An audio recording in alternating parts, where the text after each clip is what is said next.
What's going on, guys? Chris Speed from Poker Power here. So this is going to be a video on something that I feel like I probably should have done before I did a lot of my other videos on squats and performance training, and it's going to be all about why we should actually squat in the first place. So I'll start off with basically a little bit of information on what happens as we kind of get older and more inactive. What's been found is that as we become more sedentary and as we get older, the muscles in the upper back, the sort of the abdominal region in your lower back, sort of that sort of almost natural weightlifting belt around here, and the quads and the hips start to basically get weaker and looser, meaning that we kind of go from having this nice posture where everything's held in nice and tight like this, and we slowly go to rounding forwards, letting the belly pop out, the knees go in, the hips sort of come in, they get bound up, and we start to feel like we get lots of things like lower back pains, sciatica, chest problems, maybe even problems breathing because our chest is literally sitting on top of our diaphragm and our lungs, so we can't really open up. And basically just run into a whole host of problems because we can't move properly. So if we do something like take a fall or need to run up a flight of stairs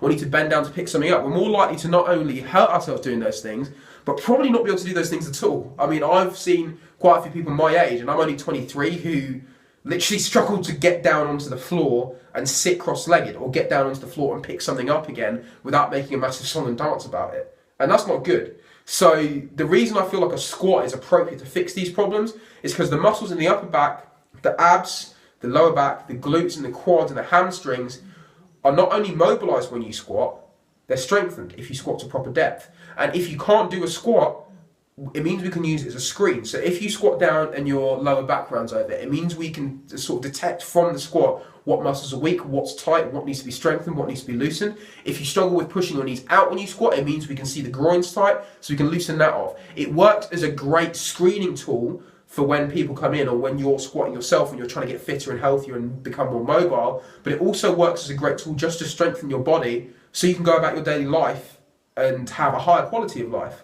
And that's one of the most important things for training. That's what we're trying to do when we get you into the gym. The actual act of making you perform better comes after making you sort of hold a better base level of health. Now, for performance and for fitness and for strength, more aesthetic and performance-based goals, the reason I like squats, especially trying to get everyone to be able to do a goblet squat, a front squat, a back squat, and maybe an overhead squat, is because it teaches you how to brace your upper body while your limbs are kind of moving a load. So whether you're doing bench press, whether you're doing deadlifts, whether you're doing an overhead press, whether you're punching, whether you're shoving someone, whether you're tackling someone, whether you're wrestling, whether you're sprinting, whether you're changing direction, whether you're skiing, snowboarding, whatever it is, if you know how to squat properly, you know how to brace your core, you know how to let your legs move, and you know how to let your legs produce force while your upper body stays stable so the force can go straight through it efficiently.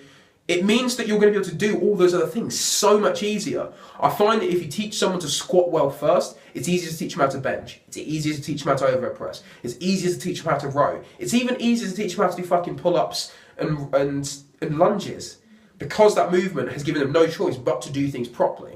Now, for performance, that is a big thing. Being able to do the most with the least, being able to do one movement and have it transfer to all the other ones. And that's why I feel like squats are so important. So the next few videos I do on this channel and on my YouTube and on the Facebook and on the different pages I'm associated with are going to be all about how to actually take yourself from basically squatting like a piece of shit to squatting like it looks like you've been doing it for 10, 20 years. Like it's perfect, like it's second nature. You don't even have to think about it. So that even your 1 rep max weights look easy to people who are looking at you. And people are actually going to want to know what it is you've been doing, and they're going to want to come to you for advice on how to squat properly.